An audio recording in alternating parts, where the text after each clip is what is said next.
The Galactic Council expelled humanity in a single vote.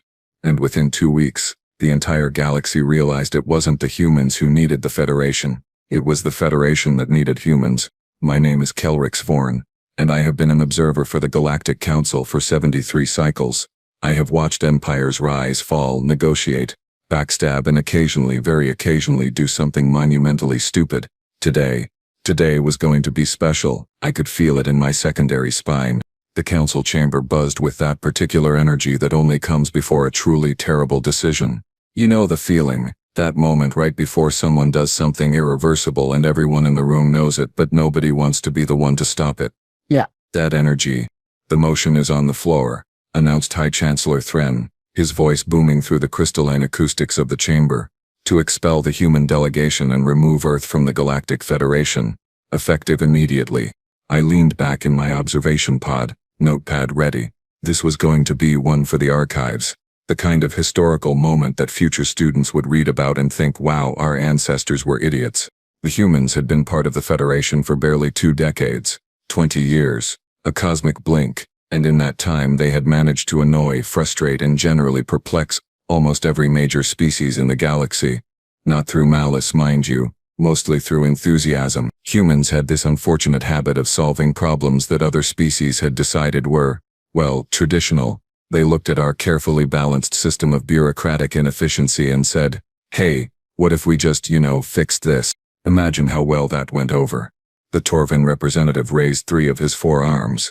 The humans have repeatedly disregarded protocol. They have bypassed established channels. They have, and I quote, made things weird. Several species murmured in agreement. The humans had indeed made things weird. Last month alone they had introduced something called pizza to a species that had never encountered bread, cheese, or the concept of circular food. The resulting cultural upheaval nearly caused a civil war. They do not respect our traditions, added Ambassador Quilnax, her scales shimmering with indignation. They question everything. They want to know why we do things certain ways. They have this infuriating phrase, if it ain't broke, don't fix it, and then they immediately ignore it. I wrote that down. The irony was delicious. The Krell delegate, a massive creature that looked like someone had given sentience to a boulder, rumbled forward. They are too aggressive, too curious, too human. He said the word like it was a diagnosis. They look at space and see possibility. They look at danger and see adventure. They are frankly exhausting. More murmurs, more nodding of various appendages. I noticed the Valorian contingent stayed quiet, which was interesting. The Valorians had been working closely with humans on several projects. Medical research, agricultural development, things that actually, helped people, but they said nothing now. Politics, always politics, all in favor of expulsion. Arms, tentacles, pseudopods, and various other limbs rose across the chamber. I counted quickly, 73%, well above the required majority. The motion would pass. Any opposed? 12 species. The Valorians, obviously. A handful of smaller delegations who had benefited from human trade agreements. And surprisingly, the Zinthars, who generally voted against everything on principle. The motion passes, Thren declared, his voice carrying a weight that suggested even he thought this might be a mistake. The human delegation will vacate all Federation facilities within 10 standard cycles. Earth's membership is hereby revoked. The chamber erupted. Some species cheered. Others looked uncomfortable. The Torvan delegation started a celebratory dance that involved far too many limbs moving in far too many directions. And the humans. Ambassador Rebecca Frost stood slowly. She was tall for a human, with silver hair pulled back severely, and eyes that had seen more negotiations than most species had seen stars. She had been quiet during the entire proceeding, hadn't argued, hadn't pleaded, hadn't done any of the things expelled species usually did. She walked to the center platform, her shoes making soft clicking sounds that somehow cut through the noise. The chamber fell silent. Everyone wanted to hear this. The desperate plea for reconsideration, the anger, the threats, something. Rebecca looked around the chamber slowly, making eye contact with dozens of species. Then she smiled. Not a warm smile, not a friendly smile, the kind of smile that made my secondary spine tingle again. Understood, she said simply. We'll be gone in 5 cycles, not 10. We wouldn't want to overstay our welcome. She turned and walked out. Just like that. No speech. No drama. No begging. The chamber sat in confused silence. That was unexpected, Thren said finally. I wrote in my notes. Humans accepted expulsion with zero resistance. Either they have a plan, or they are better at hiding emotions than we thought. Neither option is comforting. The Torvan delegate laughed nervously. Well, that was easier than expected. They must have realized they needed us more than we needed them. I looked at my notes again. 73 cycles of observation had taught me something valuable. When humans make something easy for you, start worrying. When they agree with you immediately, start panicking. And when they smile like that, run. But nobody was running. They were celebrating, congratulating each other on removing the problematic species, planning how they would restructure without human interference. I closed my notepad and left the chamber quietly. I had a feeling I would need to start a new volume soon. This story was just beginning, and it was going to get very, very interesting. Somewhere in the station I could hear humans humming while they packed. They sounded cheerful. That was the most terrifying thing I had heard all day. The humans started packing on day 1, not day 2, not after a period of mourning or reflection, or angry protest. Day 1, hour 1. Actually, I watched from my observation deck as human staff began systematically emptying their quarters, their offices, their labs, everything. They were whistling, actual whistling, like they had just been given good news instead of being kicked out of the largest political body in known space. Should they not be more upset? Asked my assistant, a young Quellan named Tisk who had recently joined the observation corps. His eye stalks twisted in confusion as we watched a human engineer hum something called a show tune, while disconnecting a power relay. You would think so, I muttered, making notes. You would absolutely think so. By day 2, the human quarter of Federation Station 7 was empty, completely empty. They had removed everything. Furniture, equipment, plants, even the weird coffee machine that nobody else understood but that somehow kept the entire administrative wing running during late-night sessions. They had packed it all into cargo ships, and vanished. Efficient, Tisk observed. Terrifying, I corrected. By day 3 we started getting reports from other stations. The humans were withdrawing from everywhere simultaneously. Every Federation facility, every shared research station, every diplomatic outpost. It was coordinated plan. They had clearly prepared for this possibility long before the vote ever happened. That should have been our first warning sign. Station Commander Velrax called an emergency meeting on day 4. He was a Krell, built like a mountain, and I had never seen him look worried before. He looked worried now. The humans have withdrawn from the Turchin Way station, he announced, his voice rumbling through the conference room. They have also pulled out of the Nexus Hub, the Outer Rim facilities, and this is where it gets strange. They have closed the Henderson route. Silence. Dead silence. The Henderson route was the primary shipping lane between the core worlds and the expansion territories. It cut through a region of space that was technically navigable but practically suicidal due to gravitational anomalies and radiation pockets. Humans had mapped it, plotted it, and made it safe about 15 years ago. Captain Amanda Henderson had spent 3 years of her life making that route possible. It was named after her because she died doing it. Closed? Ambassador Quilnax asked, her scales losing their color. They cannot close it. It is a public route. It belongs to the Federation. Apparently not. Velrax said slowly. Apparently the route requires constant monitoring and adjustment. The humans had teams maintaining the navigation beacons, updating the stellar drift calculations, monitoring the radiation patterns. Without them, the road is, well, not safe. So we will assign other teams, the Torvan delegate said dismissively. How difficult can it be? I watched Velrax's expression. I had known him for 40 cycles. He was not a creature given to anxiety, but his hands, all 4 of them, were clenched. We tried, he said quietly. We sent a Vortem navigation team through yesterday. Standard cargo run. 12 ships. And 3 made it. The others are missing. The room erupted, voices overlapping, panic rising. I just kept taking notes. This was exactly the kind of disaster I had predicted. Humans did not just participate in the Federation, they had woven themselves into the infrastructure so thoroughly that removing them was like removing a few random threads from a tapestry and expecting it to hold together. It did not hold together. By day 5 the reports were flooding in. The medical station on Pallas Secundus had gone dark. Turns out, Humans had designed the entire biological filtration system, and nobody else knew how to maintain it. The agricultural satellites around Veron Prime were producing half their usual yield. Human agronomists had been optimizing the growth cycles. The communication relay on the edge of Federation space had stopped broadcasting. Human technicians had been the only ones who understood its quantum encryption protocol. "This is sabotage," someone shouted during the emergency session on day 6. "They are deliberately crippling our systems." Ambassador Frost, who was still technically present until the end of the 5-day deadline, looked up from her data pad. She had been sitting quietly in the human section, which was now just her and 2 aides. The rest had already left. "Sabotage?" she repeated, her voice carrying that dangerous calm that I was learning to recognize. "We are removing our personnel and our proprietary technology as requested. You voted us out. We are leaving. Did you expect us to leave behind gifts? You built those systems for the Federation." Quilnax protested. "No," Rebecca said flatly. "We built them while working with the Federation.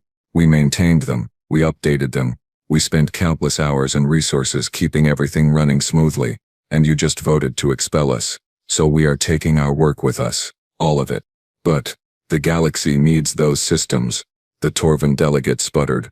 Rebecca stood, gathering her things. "Then perhaps the galaxy should not have expelled the species providing them. Funny how that works." She walked out. Her aides followed. The chamber sat in stunned silence. Tisk turned to me, all 3 of his eye stalks drooping in dismay. "Kelrix, what have we done?" I looked at my notes. Pages and pages of infrastructure that was failing, systems going dark, routes closing. And this was only day 6. The humans had not even fully left yet. "We have made," I said slowly, "a catastrophic miscalculation." The Galactic Stock Exchange crashed that afternoon. 17 major corporations saw their values drop by 40% when it became clear that their supply chains depended on human-maintained routes. 4 planetary governments issued emergency declarations. 2 species that had been feuding for centuries suddenly found themselves united in panic. And somewhere, out beyond Federation space, I knew the humans were watching. Probably still whistling. Probably still humming those show tunes. Planning whatever came next. I started a new page in my notebook. At the top I wrote, "Day 7. The reckoning begins." I had a feeling I was going to need a lot more pages. Day 9. The humans were gone. Completely, totally, absolutely gone. And the galaxy was falling apart in the most spectacular fashion I had witnessed in 7 decades of observation. The irony was not lost on me. It was, however, completely lost on the Council. "This is fine," High Chancellor Thren kept saying. "We will adapt. We have survived for millennia without humans. We will survive again." He said this while sitting in a council chamber where the climate control had failed, making the temperature swing between freezing and boiling every 20 minutes. The human engineer who maintained it had left on day 4.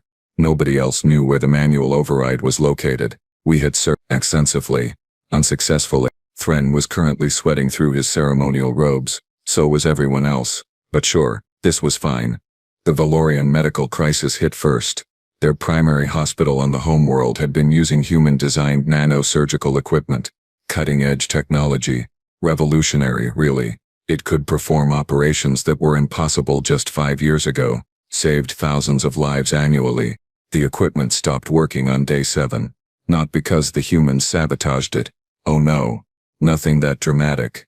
It stopped working because it needed a software update. A routine maintenance patch. The kind of thing the human medical liaison had been providing every 3 weeks like clockwork. There was no liaison anymore. There was no patch. There were 300 patients mid-treatment when the systems locked up. The Valorians sent a desperate message asking for help. The humans replied with a bill, 40 million credits for the update file plus another 60 million for the service contract they had cancelled when they were expelled. Payment up front, no negotiations. The Valorians paid. They had no choice. Their people were dying. I recorded this with a certain grim satisfaction. Not because I enjoyed suffering, but because perhaps, just perhaps, someone would learn something from this disaster. Spoiler alert. They did not. The Nexus trading hub collapsed on day 11. Well, collapsed is a strong word. It more slowly imploded. The hub was the largest commercial center in Federation space. Millions of transactions per hour. Hundreds of species trading everything from raw materials to cultural artifacts. It ran on something called the Harris-Chen algorithm. Two human mathematicians had developed it specifically to handle the complexity of multi-species currency exchange, tax calculations, and tariff adjustments across 700 different legal frameworks. The algorithm was, according to every economist I spoke with, a work of absolute genius. It was also proprietary, and the humans took it with them. The trading hub tried to revert to the old systems, pre-human systems, systems that had worked fine for centuries before Earth joined the Federation. Except the volume of trade had increased by 800% since the humans arrived. The old systems could not handle it at all. Transactions that used to take seconds now took hours. The backlog grew, and grew, and grew. By day 12, the hub had a queue of 4.6 million pending transactions. The economic ripple effects were, well, catastrophic does not quite cover it. Small businesses could not access their funds. Traders could not complete sales. Entire planetary economies ground to a halt waiting for payments to clear. The Krell tried to fix it. They assigned their best programmers to recreate the algorithm. 300 of their finest minds working around the clock. They gave up after 72 hours. One of them sent a message to the human mathematician Dr. Lena Okafor begging for help. Her response was short. I spent 8 years developing that algorithm. You expelled me after 20 months of Federation membership. Figure it out yourselves. I may have laughed, just a little, in private, into my recording device, for historical purposes only. The agricultural crisis was slower but somehow worse. Humans had introduced enhanced crop rotation techniques to 47 Federation worlds, not fancy technology, just better farming. They looked at soil composition, analyzed nutrient depletion patterns and said, hey, you know what would work better? And then they showed everyone how to do it. Crop yields had increased by an average of 35%. Famine had been virtually eliminated in the affected regions. Children were healthier, economies were stronger, then the humans left. And the farmers trained in the new techniques tried to continue. But they ran into problems, pest infestations that the humans had warned about, soil imbalances that required specific interventions, equipment breakdowns that needed particular expertise. The humans had left manuals. Thick, detailed manuals explaining everything. But the manuals were in English, and while many species had learned conversational English, technical English was different. Translators helped, but translation of complex agricultural science was imprecise. By day 14, crop projections for the next harvest cycle were down 42% across the affected worlds. 42%. Famine was back on the menu. Literally. The council held another emergency session. Thran was no longer saying things were fine. He was saying we needed solutions. He was saying this could not continue. He was saying someone had to do something. I watched from my observation pod, notepad full, and thought about the sheer audacity of it all. The galaxy had spent weeks, months actually, complaining about humans, about their enthusiasm, their refusal to accept the status quo, their constant questions and improvements and changes. And now the galaxy was learning what life looked like without them. Quilnak stood, her scales pale. Perhaps we should consider, maybe we could negotiate. Negotiate what? The Torvin delegate snapped. They are gone. They have made it clear they want nothing to do with us. Then we are doomed, someone whispered. Not doomed, I wrote in my notes, but definitely suffering the consequences of our own spectacular stupidity. The humans did not destroy us. We destroyed ourselves. We just needed them to leave before we noticed. Day 15 was coming. I had a feeling things were about to get even more interesting. I was right. Day 16. The broadcast came from everywhere and nowhere simultaneously. Every major communications network in the galaxy picked it up. Every screen, every console, every data stream suddenly carried the same message. The humans had not asked for permission. They had not requested airtime. They just took it. Because of course they did. Ambassador Rebecca Frost appeared on screen, but she was not wearing her diplomatic attire anymore. She wore a simple gray uniform with a patch I did not recognize. Behind her stood a dozen other humans, all wearing the same uniform, all looking remarkably calm for people who had just been expelled from galactic civilization. Greetings, Rebecca began, her voice carrying across billions of devices. For those who may have forgotten, my name is Rebecca Frost, former ambassador to the Galactic Federation. Former being the operative word. I leaned forward in my observation pod. This was it. The response. I had been waiting for this. The Federation voted to expel Earth 16 days ago. We respected that decision. We left quietly, efficiently, and without complaint. Some of you seem surprised by the, shall we say, complications that followed. She smiled. That smile. We are not surprised. We knew exactly what would happen when we left because we built it. We maintained it. We kept it running while you argued about protocols and traditions and why things should stay exactly as they always have been. Thren was watching from the council chamber. His face was unreadable. Around him dozens of species sat in absolute silence. But we are not here to gloat, Rebecca continued. We are here to announce our future. Humanity is moving forward, not back, not sideways, forward. The screen behind her lit up with a star map. But it was not Federation space. It was the region beyond the outer territories. The zones marked as uninhabitable. Too much radiation. Too many gravitational anomalies. Too unstable for colonization. Except there were lights there now. Dozens of them. Hundreds. Welcome to the Human Confederation, Rebecca said. Over the past 5 years while we participated in the Federation, we were also preparing for this possibility.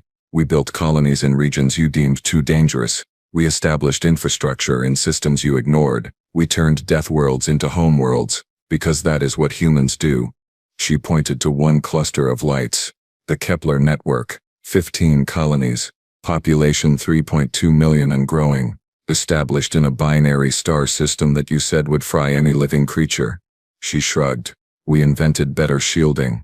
Another cluster lit up. The frontier worlds. 23 settlements. They exist in a region with gravitational fluctuations that you claimed would tear apart any structure.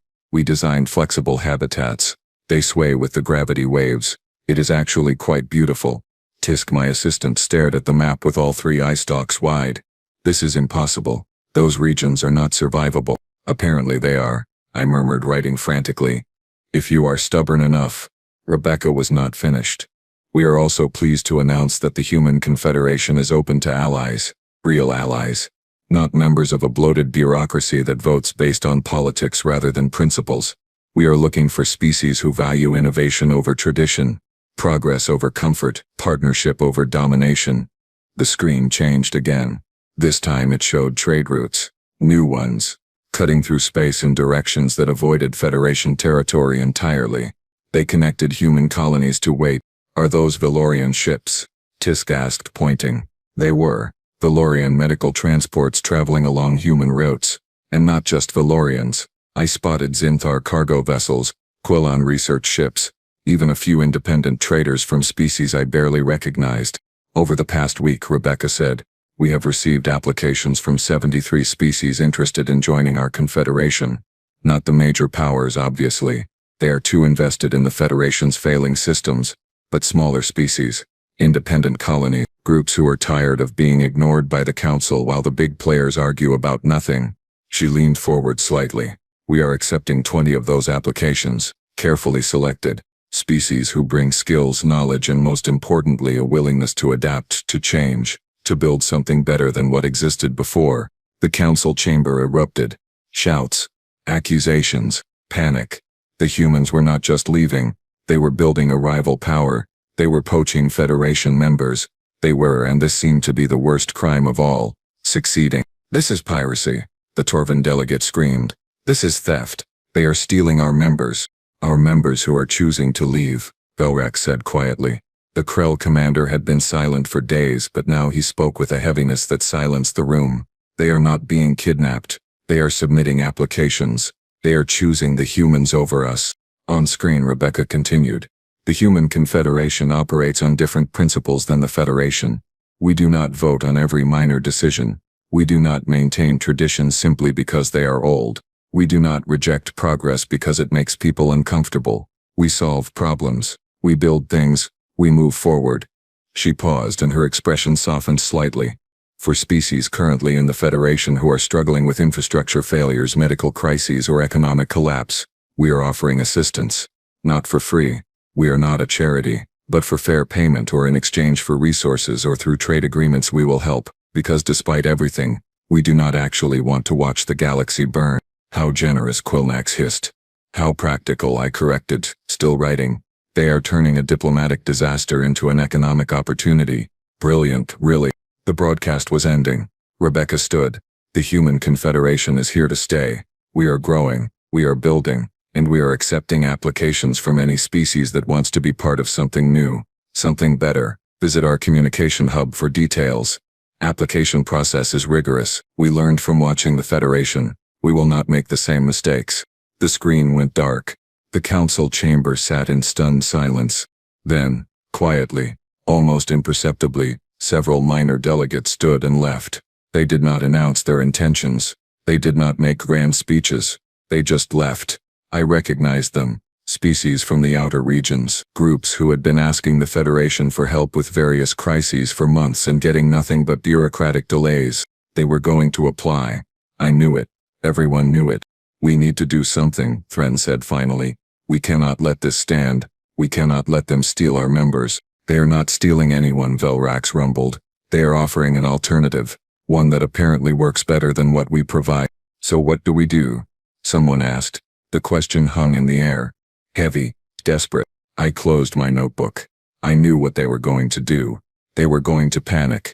They were going to scramble. They were going to try to fix in weeks what they had broken over years of complacency. And the humans were already 3 steps ahead. Building, growing, thriving. I had spent 73 cycles watching the galaxy. I had seen empires rise and fall, but I had never seen anything quite like this. A species expelled from the galaxy's ruling body, only to turn around and build something potentially greater. Day 16. The day humanity stopped asking permission and started writing their own future. I had a feeling the Federation was about to learn a very painful lesson about consequences. 6 months. Half a standard cycle. In the grand scope of galactic history, it was nothing. A heartbeat. A blink. It was also enough time to watch an empire crumble. I sat in my observation pod surrounded by reports, data streams and economic projections that read like horror stories. The Galactic Federation was not dead. Not yet. But it was dying. Slowly. Painfully. Obviously. And everyone was too proud to admit it. The Nexus trading hub had never recovered. The backlog of transactions now exceeded 11 million. Several major trading companies had simply given up and moved their operations to human space. The Henderson route remained closed. 3 more attempts to navigate it without human guidance had resulted in 2 lost ships and 1 crew that had to be rescued after drifting for 17 days in a radiation field. The rescue team. Human Confederation volunteers. They charged the Federation 8 million credits for fuel and services. We paid. 41 Federation worlds were experiencing food shortages. Not famine yet, but the projections were clear. Next harvest cycle would be catastrophic. The humans had offered to send agricultural advisors, for a fee of course. 15 worlds had accepted, 26 had refused out of pride. Pride does not fill empty stomachs. Those 26 worlds would learn that soon enough. The medical crisis on Valoria had spread. 7 other major hospitals across Federation space were facing equipment failures. The humans had the replacement parts, the software updates, the expertise to fix everything. They had made that very clear. They had also made their prices very clear. Some species paid, others tried to reverse engineer human technology. The Torvin had spent 4 months and 30 million credits attempting to recreate a single nanosurgical device. They had failed, spectacularly. Their prototype had dissolved a test dummy into component molecules. The test dummy had been expensive. The embarrassment had been priceless. I had laughed, alone in my pod, for several minutes. It had been unprofessional. It had also been deeply satisfying. Meanwhile, the Human Confederation had grown. Exponentially. They now had 68 member species, not 68 applicants. 68 accepted members. Because the humans, unlike the Federation, actually rejected applications, frequently. The Korthan Empire had applied 6 weeks ago. Major power, controlled 17 systems, brought significant military might and economic resources. The humans had rejected them within 48 hours. The reason? According to the politely worded rejection letter that somehow got leaked to every major news network, the Korthan Empire maintained a strict caste system that violated human principles of equality and dignity. The letter suggested that if the Korthan wished to reapply, they should consider reforming their social structure first. The Korthan had been outraged. The smaller species in the Federation had been quietly delighted. And I had written 3 pages of notes about the sheer audacity of a 20-year-old spacefaring species lecturing a 5,000-year-old empire about morality. The audacity was breathtaking. It was also apparently working. 2 other species with questionable labor practices had suddenly announced social reforms, coincidentally right before submitting their applications to the Human Confederation. The humans had accepted one, rejected the other with a note saying, "Nice try, but we will check back in a year to see if your reforms are genuine." The Federation had no such standards. We accepted anyone with enough political influence or economic leverage. Character was optional. Principles were negotiable. It had always been that way. Watching the humans actually enforce ethical requirements was strange, uncomfortable, effective. Their economy was booming. Trade routes that avoided Federation space entirely were now carrying more traffic than our core routes. Human technology previously shared freely was now valuable enough that species were offering significant concessions just for access. The Confederation was turning a profit while the Federation hemorrhaged funds trying to maintain infrastructure we no longer understood. The irony was so thick I could taste it. Thren had called another emergency session yesterday, day 173 since the expulsion. He looked older, tired. His ceremonial robes hung loosely. He had lost weight. Stress would do that. "We need to address the situation," he had said. Not the human situation, not the crisis. The situation. As if vague language would make it less catastrophic. Our economic projections are concerning. Multiple member species are experiencing significant difficulties. We must find solutions. Quillax had finally spoken the quiet part out loud. We made a mistake. The chamber had gone silent. Admitting error was not something the council did, ever. It set precedents. It showed weakness. It suggested that maybe, possibly, the grand and glorious Galactic Federation could be wrong. We acted hastily, she continued, her scales pale. The humans were difficult, but they were also essential. We did not realize how essential until they were gone. "So what do we do?" the Torvan delegate had asked. "We cannot simply invite them back. They have moved on. They have built their own power structure, and frankly they seem quite happy without us." Happy was an understatement. The latest reports from human space showed colony populations growing, new construction projects launching daily, and a waiting list of species hoping to join their confederation. The humans were not just surviving, they were thriving. We had expelled them thinking they needed us. Turns out, we needed them. The supreme joke of the millennium. Future historians would write about this for generations. The day the Galactic Federation voted to expel the one species holding their entire infrastructure together. The day we cut off our own limbs and wondered why we could not walk. I would have found it hilarious if I was not living through the collapse. My console beeped. Incoming message. Priority routing. I opened it, expecting another crisis report, another system failure, another desperate plea for help that nobody could provide. Instead, it was from the Human Confederation, addressed to me personally, to Kelrix Vorn, observer. I opened it with hands that trembled slightly. The message was simple, professional, devastating. "Mr. Vorn, your work as an observer for the Galactic Council has not gone unnoticed. Your reports have been thorough, honest, and remarkably prescient. You predicted this outcome. You documented the Federation's failures with clarity and precision. The Human Confederation is currently accepting applications for our new Historical Documentation Bureau. We believe your skills would be valuable. If interested, please find the application process attached. Note that our standards are high. We reject approximately 80% of applicants, but we thought you should have the opportunity. Regards, Director of Human Confederation Administrative Services." I stared at the message for a long time. They were recruiting me, personally. The humans were not just building a new government, they were building a better one, and they were cherry-picking the best people from the Federation to do it. I thought about my 73 cycles of service. I thought about the reports I had filed, the warnings I had given, the recommendations that had been ignored. I thought about watching the council make terrible decision after terrible decision while I documented it all for archives that nobody read. I opened the application. It was extensive, detailed.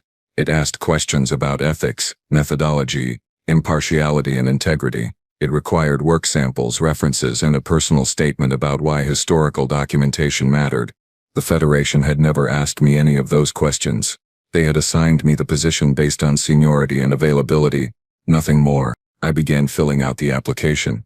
Outside my pod, the Federation continued its slow collapse. Inside, I wrote carefully, thoughtfully, about the importance of recording truth, about the responsibility of observers to remain objective even when observing catastrophic stupidity, about the value of learning from mistakes, so they are not repeated. I finished the application 3 hours later. I attached my best work, reports that had predicted exactly this scenario, documentation of the infrastructure humans had built and maintained, analysis of the vote that had expelled them. I submitted it. Then I sat back and waited. The galaxy had voted to expel Earth. Humanity had chosen to chart a new future, and I had chosen to stop observing a dying empire and start documenting the birth of something new. Whether they accepted my application or not, I had made my decision. Sometimes the best way to serve history is to choose which side of it you want to be on. I looked at my notebooks. 73 cycles of observations. Mountains of data about the Federation's slow decline. I started a new notebook. On the first page I wrote, The Human Confederation. Year 1. A study in what happens when you build a government based on merit instead of tradition. My console beeped again. Another message. Another Federation crisis. Another system failing. I marked it as read and returned to my new notebook. The old empire could document its own demise. I had better things to record. Outside my viewport, a human supply ship passed by, heading toward the outer territories, toward the zones we had called uninhabitable, toward the future. I smiled and kept writing. History was happening, and for the first time in 73 cycles I was documenting something worth remembering.